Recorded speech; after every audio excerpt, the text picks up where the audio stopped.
The puppy didn't bark. He didn't run to the front of the cage like the others.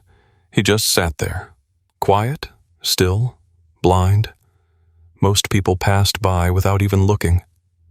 But then an 8-year-old girl walked in. She was blind too. She didn't ask for help. She didn't hesitate. She simply walked straight to his cage and sat down on the floor. He slowly stood up, and for the first time in days, he wagged his tail. That was all it took. They understood each other without saying a word. He didn't bark anymore. At first, when they brought him in, he tried. Soft little whimpers, then louder, confused yelps, trying to follow sound. But now he sat still, back pressed into the corner of the kennel, head low, ears twitching only when someone walked too fast or dropped a metal bowl. The shelter was noisy, always noisy, but he learned to tune it out. Echo, they called him, because he only responded to sound, because he was blind, and no one wanted the blind ones. The staff tried. They kept his area clean. They laid out blankets. They gave him soft toys, ones he could smell or bite. But when volunteers walked in potential adopters, they passed by his cage like it wasn't even there. No movement, no jumping, no wagging tail, just a motionless black and tan pup sitting quietly in the back. A few people paused, asked what was wrong with him. When told he was blind, they smiled politely and moved on. One woman said, "Oh, poor thing," like he was already gone. Another said, "That's just too sad for me," and left. He wasn't aggressive, never growled, never barked at people, but he didn't move toward them either. He didn't beg, he just waited, even if he didn't know for what. They said he was about 6 months old. Healthy, otherwise. Eating fine. Breathing fine. But he wouldn't play. Wouldn't explore. Just stayed near the back wall, nose against the cool concrete, ears turning now and then toward the echo of a sound. When they cleaned the cage, he stayed still until they nudged him gently. Then he'd shuffle 2 steps over, wait until it was done, and go right back. He didn't resist. He didn't run. But he didn't reach out either. Some thought he didn't care, but the staff knew better. They'd seen dogs give up before. He hadn't. He was waiting, but only for something that made sense, and so far, nothing had. It had been 26 days since he arrived. In that time, 11 other dogs had been adopted. 3 returned. 1 put down due to illness. Echo remained. The chart on his kennel had 1 word circled: special needs, and for most, that was enough to walk away. Until that morning. The shelter was quiet earlier than usual. A weekday. Cold wind outside. Volunteers moved slowly, refilling water, restocking food. No appointments on the calendar. Then the front door opened and the girl stepped in. 8 years old, pale skin, straight posture, light steps. She wore dark glasses and a gray knit hat pulled down low. Her mother walked beside her, gently guiding with a hand on the shoulder. "This is June," the woman said softly. She doesn't like too much noise." Staff nodded. Quiet tone, calm pacing, no loud greetings, just a simple, "We'll give you space. Let us know if you need anything." June walked down the hallway without a word. Her hand slid along the wall, fingertips brushing uneven paint and cage doors. Other dogs barked. Some whimpered. She didn't flinch, didn't react. She kept walking. Then she stopped. No one said anything. Her mother paused behind her, waiting. June tilted her head slightly, just enough to show she'd heard something different. A silence. A lack of barking. A wait. She stepped toward the kennel on her right, the one everyone skipped. Echo sat in the back, exactly where he always did. Still. Quiet. June crouched down, pressed her hands to the floor, then slowly lowered herself until she was sitting cross-legged. She didn't say anything. Echo didn't move. Then, after nearly a full minute, his ears lifted. He sniffed once, twice, tilted his head. Then he stood. Not rushed, not panicked, just slowly, cautiously, like his body was remembering how to move again. He stepped forward, nose reaching the bars. June lifted her hand, small, steady, fingers open. Echo pressed his nose against her fingertips, and then, for the first time in days, he wagged his tail. No one in the room said a word, but everyone watching knew.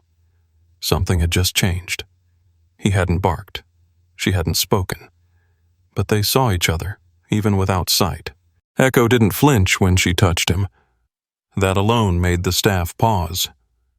Most visitors who tried to reach into his kennel were met with indifference, sometimes a slow step back, sometimes nothing at all. He was never aggressive, but clearly withdrawn. Yet here he was, head lowered, body relaxed, leaning gently into the hand of a girl who hadn't even said a word to him. Just sat, waited, reached. And something in that silence told him he didn't need to be afraid.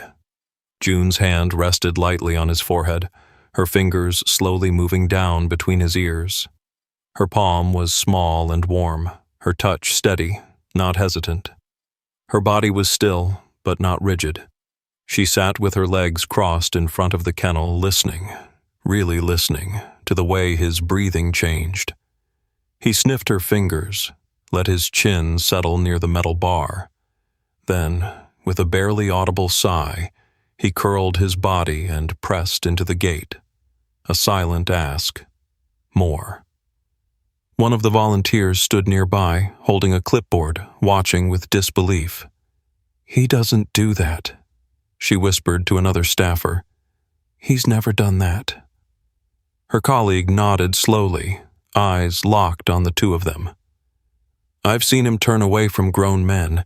He wouldn't even eat when we tried sitting with him. This is different." June's mother stepped quietly beside her. "Sweetheart, there are other dogs. Do you want to meet a few more?" June shook her head, still not taking her hand away. "No, this one's not scared of me." Her voice was soft but clear. "He hears me." The volunteer crouched down, unlocked the kennel door gently. Echo didn't react to the sound, but he shifted slightly when the door opened. He didn't back up like usual. He didn't hide in the corner. He stayed in place, waiting. The girl didn't move either. She kept her palm steady, low, open. When the door clicked fully open, the staff member looked to June. "Would you like to meet him closer?" June nodded once. Her mother helped her stand slowly. The volunteer took Echo's leash but didn't pull. Instead, he crouched down and let Echo sniff his hand, then guided him gently toward the open space. Echo stepped forward cautiously, one paw at a time. Not fearfully, just careful. He sniffed the floor, her shoes, her jeans. June dropped to her knees again. Echo lowered his head and pressed it lightly against her thigh. She froze for just a second, then gently cupped his face. That's when he wagged his tail. Not fast, just once. But everyone in the room saw it, and no one breathed for a few seconds. "I want to take him," June said, barely above a whisper. Her mother blinked. "Are you sure? He's blind, sweetie. Like you." June nodded. "That's why." The staff explained the process. Special needs adoption, adjustment time, patience. None of it mattered. The connection was already there. It wasn't just that he was like her. It was that, for the first time, she didn't feel like she had to explain herself. He understood the silence, the way the world moved without warning, the value of sound, the fear of unpredictability, and the need for something constant. He was already that. They signed the forms. Echo didn't pull on the leash once. He walked beside her like he already knew her pace. Not perfectly. He bumped her foot once. She stepped sideways into his path, but neither minded. It wasn't graceful, but it worked. In the car, June sat in the back seat, one leg tucked under the other, Echo curled on the floor beneath her, his head resting across her shoe. She didn't speak. She just reached down and ran her fingers through the fur behind his ear. Her mother looked back from the front seat. "You okay?" June nodded. "He doesn't need to see me," she said. "He knows where I am." Echo let out a long breath and fell asleep with his nose against her ankle. They hadn't known each other a full hour yet, but both understood exactly what they had found. Echo didn't move much the first day. He spent most of the ride home curled in the same spot on the floor of the car, one ear occasionally twitching at passing trucks or turns in the road. His body was warm, pressed close to the girl's shoe. He didn't whine, didn't shift, just stayed, still, present, listening. When they got to the house, June's mother opened the back door and reached for the leash, but June placed her hand on Echo's collar first. "Let me," she said softly. He rose without resistance. The floor was unfamiliar, smooth tile, new smells. Echo hesitated at the step, then moved forward, nose down, carefully sniffing the threshold, her jeans, the edge of the rug. He followed her not because of the leash, but because of the sound of her voice and the quiet tap of her shoes. Inside, the house was calm. No loud music, no TV, no sudden banging, just the soft hum of a fridge, a ticking wall clock, the low creak of floorboards. June walked with both hands trailing along the walls, as always, her pace slow but confident. Echo mirrored her, half a step behind, learning her pattern. Her mother watched silently, unsure which one was following which. June led him to her room. Small, organized by touch, stuffed animals arranged by texture, books in braille, drawers with raised symbols. On the floor by the bed was a blanket already spread out. The staff had suggested giving Echo his own space, but instead, he walked past it and lay beside her bed. She sat on the floor next to him. No speaking, just her fingers gently brushing through the fur behind his ear. He leaned into her hand again. That night, he didn't whimper or bark. He stayed curled at the side of her bed. When she turned in her sleep and her hand dropped over the edge, it landed on his back. He didn't move. The next morning, he followed her into the kitchen. She dropped a spoon and froze. The sound was sharp. He flinched. She crouched and placed her hand near him. He moved toward her. She whispered, "It's okay." He stayed close the rest of the morning. Training wasn't formal, no whistles, no commands, just repetition, rhythm. She placed his bowl on a rubber mat so it wouldn't shift. She tapped it once, twice, same pattern every time. He learned to come to the sound. She developed tapping sequences.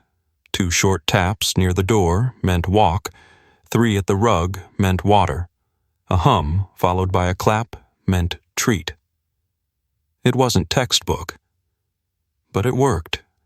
She dropped a toy once, soft, squeaky fabric with a bell inside. He jumped, then tilted his head. She shook it again. He stepped closer. She placed it in his mouth. He held it for a second, then dropped it, unsure. But he didn't back away. Progress. Outside was harder. The backyard was grass, open space, new smells, distractions. He froze at the edge of the porch. She knelt beside him. "It's just grass," she said, pulling his paw forward. He stepped down, slowly, nose forward, ears twitching. But he walked with her, always with her. She laughed for the first time when he followed her down the path to the fence and turned back when she did, without leash, without command. He simply mirrored her. Her steps became his guide. His head tilted to her hums. He tracked her hands like they were headlights. And when she stopped, he stopped too. By the end of the week, Echo began wagging his tail when he heard her footsteps. Not at the front door, not for her parents, just for her. She stopped calling him the dog when talking to her mom. She just called him Echo. And when asked how it's going, she didn't smile wide, didn't say big words. She just answered, "He gets me." And Echo? He didn't need light. He had her. It was the teacher's idea. "Just for a short visit," she said. "Nothing structured. The kids can ask questions if they want, and June can introduce him when she's ready." June said nothing when her mother brought it up, just stood there, her hand resting on Echo's back. Her mother waited, then asked gently, "Do you want to go?" June nodded once. That was enough. The morning of the visit, she dressed herself. Not rushed, not fussy. Clean jeans, dark green sweater with raised stitching she could feel with her fingers. She didn't tie her hair, just let it fall. Echo sat beside her shoes, waiting. Her mom clipped the leash on, but June held it loosely. She didn't guide him. She didn't need to. At the school gate, Echo hesitated. Too much noise. Bells, kids shouting, the scrape of plastic chairs. She felt it in his body. Muscles stiff, tail lowered, ears pulled back. She leaned in close. "I'm here," she whispered. His breathing steadied. He stepped forward. The hallway was narrower than he expected. June moved slowly, her hand on the wall. He moved beside her, his paws silent on the linoleum. Heads turned. Kids stared. A few whispered. One boy said, "Is that a service dog?" Another answered, "Nah, he's just weird." In the classroom, the desks were pushed to the side. The teacher welcomed them with a soft voice, but her excitement was visible. June stood near the whiteboard. Echo sat by her left foot, leaning into her leg. The teacher spoke first. "Everyone, this is June, and this is Echo. June, would you like to say anything?" June hesitated.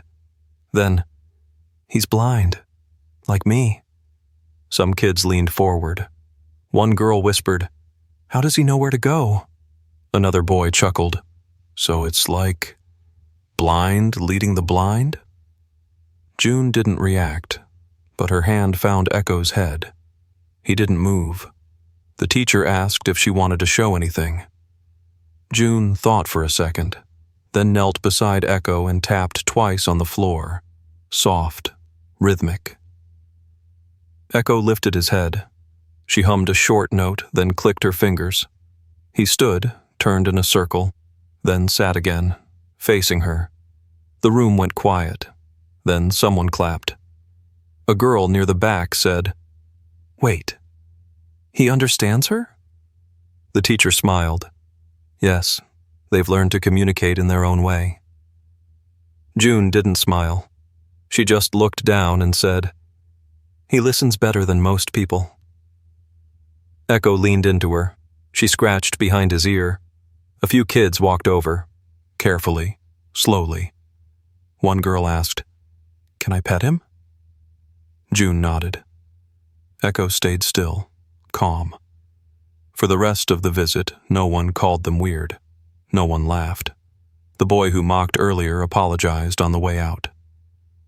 June didn't say anything back. She just whispered something to Echo, and he wagged his tail once. That night, her mom asked how it went. June just shrugged, but before bed, she told Echo, "I think they saw you today." Then she added, after a long pause, "And maybe they saw me too." Echo started recognizing the shape of the house, the sound of each door, the rhythm of June's steps. He moved by instinct now, not bumping into walls, not hesitating at thresholds. He followed her voice, her tapping, the creak of the floor under her feet. And June learned him the same way. She could tell from the way his breathing changed when he was nervous, from the way his body leaned into hers when he needed closeness. She stopped thinking of him as a dog who needed help. He was part of the system now. Like her cane. Like her hands. In the mornings, they walked together in the backyard. She traced the fence with her fingertips. He walked beside her, sometimes a few steps ahead, sometimes behind, but never far. She would hum, soft and steady, and he would follow. If she stopped, he stopped. If she stumbled, he was there.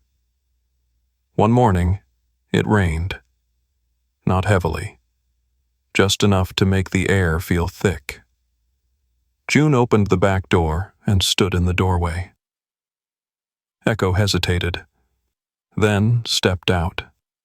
His paws touched wet grass and he flinched, but stayed. She stepped forward, arms out, letting the rain hit her face. Echo stayed beside her. Then, slowly, he laid down, pressing his side into her legs. He didn't want to be anywhere else. That evening, she helped feed him by sound. She opened the drawer, tapped twice on the scoop. He heard it. She poured the food onto his mat, one short shake, then tapped the bowl twice. Echo came, slow and steady, ate without rushing. No training session, just quiet understanding. Her parents noticed. Less anxiety, fewer meltdowns, more awareness of space. Echo didn't fix her. He grounded her, and she did the same for him. One night, a thunderstorm hit. Loud, close. Echo panicked. He ran to the closet, tried to hide under a blanket. June didn't chase him. She waited until it got quiet again, then sat near him, cross-legged, her hands resting on the floor. She didn't call, just hummed, over and over, soft and low. After a while, Echo crept forward and put his head in her lap. She kept humming until he fell asleep. No one taught her that. No adult told her what to do. She just knew. At school, the kids stopped whispering when she walked in. Echo didn't need to prove anything anymore. He just lay quietly near her desk, alert but calm. Some of the younger kids came over at recess. "Can he see shadows?" one asked. "No," she said, "but he sees who I am." That answer spread. A teacher mentioned it during a staff meeting. Another told a neighbor. Her mom's friend posted about it online. A few days later, someone asked June's mother if they could write about Echo and June for a local newsletter. She said no. June didn't want attention. This wasn't about being inspirational. It was just real. That night, her mom asked again, just to check. "Would it be okay if people knew?" June shook her head. "They'll make it sound like I was broken. I wasn't. I just didn't have him yet." She leaned down, curled next to Echo on the carpet. He lifted his head, sniffed her face, then set his paw over her hand. That was their version of a spotlight. It was enough. It started with a simple suggestion. "Let's take him to the coffee shop." Her mother said it casually, like it wasn't a big deal. Just a short walk. 2 blocks, one familiar turn. June didn't answer right away. She sat on the floor, hand on Echo's neck, fingers tracing the thick line of fur under his collar. He sat still, ears flicking, waiting for her. After a minute, she nodded. "Okay." They hadn't been that far together. The backyard was safe, the school was structured. But the sidewalk was chaos. Cars, leaves, wind, dogs barking behind fences, voices from all directions. Echo picked up every sound, every shift in tone. He moved slow. June moved slower. She held the leash, not tightly, just enough. Echo stayed close. She counted her steps softly, 5, 6, 7, pause, touch the post, turn left. Echo sniffed everything, but didn't pull. He stopped when she did. He shifted when she hesitated. Halfway there, a truck passed, loud, brakes squealing. Echo froze. June flinched. Her hand tightened on the leash. "Echo," she said quietly. "It's okay." He turned his head toward her, nose twitching. She knelt beside him on the sidewalk, ignoring the people walking past. "We're okay," she repeated. He nudged her hand. They stood up together. At the coffee shop, she sat on the bench outside while her mom went in. Echo curled at her feet. A couple walked by. The man stared. "Is that a blind guide dog?" June heard it, didn't react. The woman said, "Wait, he's blind too? But how does that even work?" June leaned down and whispered something into Echo's ear. He raised his head, tail tapping against her shoe. She smiled, just a little. Her mom returned with hot chocolate. They sat in silence. June offered her cup toward Echo. "You can't drink this," she said. "But it smells good, right?" He sniffed, wagged once. On the way back, it started to drizzle. Light rain, but enough to make Echo hesitate. June didn't stop. She tapped the side of her leg twice. He knew that sound. "Keep moving." He followed. No leash tension, no pauses. At home, her dad asked how it went. "Fine," she said. But later that night, she asked her mom, "Can we try the bookstore next time?" In bed, she ran her hand over Echo's side, counting his breaths. He had dirt on his paws, water behind his ears, a small scratch on his leg from the sidewalk. But he looked content. She rested her head on his shoulder. "You don't need to see where we're going," she whispered. "You just need to hear me." And he did. It happened on a Tuesday afternoon. Nothing unusual. June and her mother had gone to the library. The route was familiar now. 2 turns, crossed the small intersection, up the ramp. Echo walked slightly ahead, leash loose, ears tuned to her every step. He knew the pattern. So did she. Inside the library, Echo lay quietly beneath the reading table while June ran her fingers across the braille shelf tags.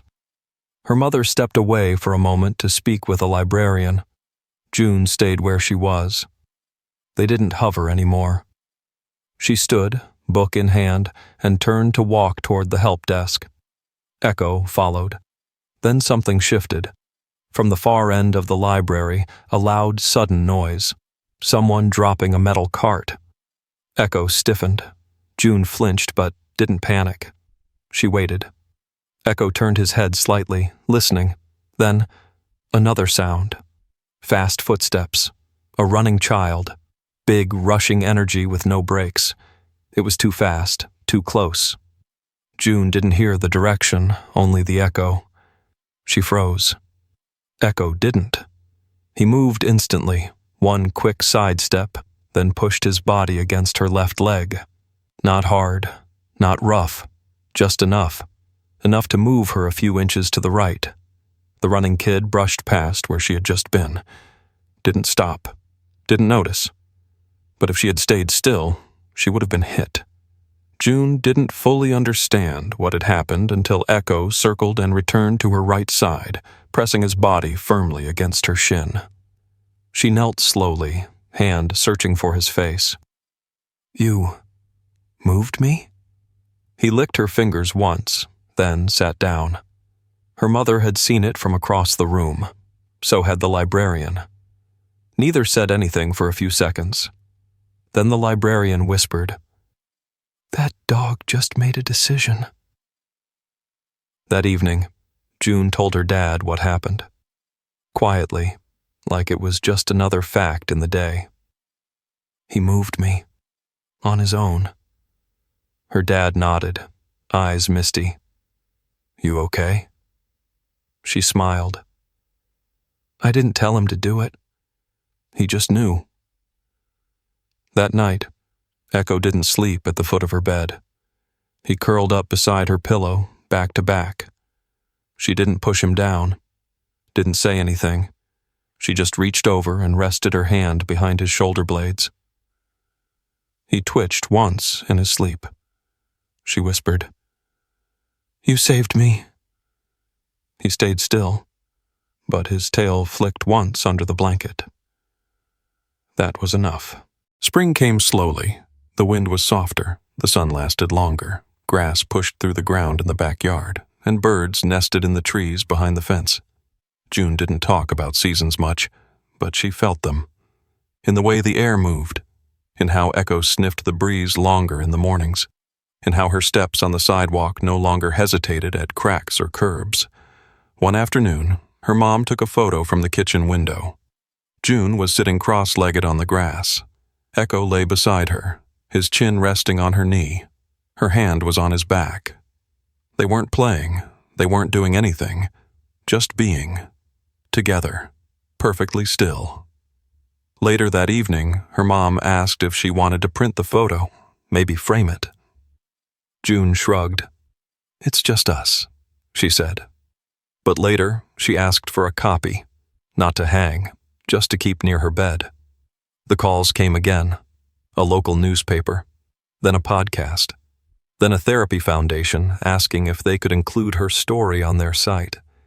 She always gave the same answer: no. She wasn't trying to hide it. She just didn't want them to make it a headline. She said once, "We're not a story. We're just real." Echo sat at her feet while she said it. School got easier. Not because the kids changed, but because she stopped listening to what didn't matter. Echo didn't need her to explain who she was. And over time, she stopped explaining to people too. They went everywhere together. Quiet places, loud ones, sometimes unfamiliar, but never alone. Echo's leash became habit, not necessity. He knew her pace. She knew his rhythms. They didn't practice that. They just lived into it. One day, she asked her mom if dogs dream. Her mom said yes. June nodded and said, "Then I hope he dreams of me." That night, she dreamed of him. Not as a dog, not as a symbol. Just his presence, soft breathing, paws on hardwood, warm fur against her side. She woke up slowly, reached down. He was already there. She didn't cry. She didn't say anything profound. She just whispered, "I see you." He didn't move, but his tail thumped twice on the mattress. That was the whole point. She didn't need him to see the world. He just needed to see her. And he always did.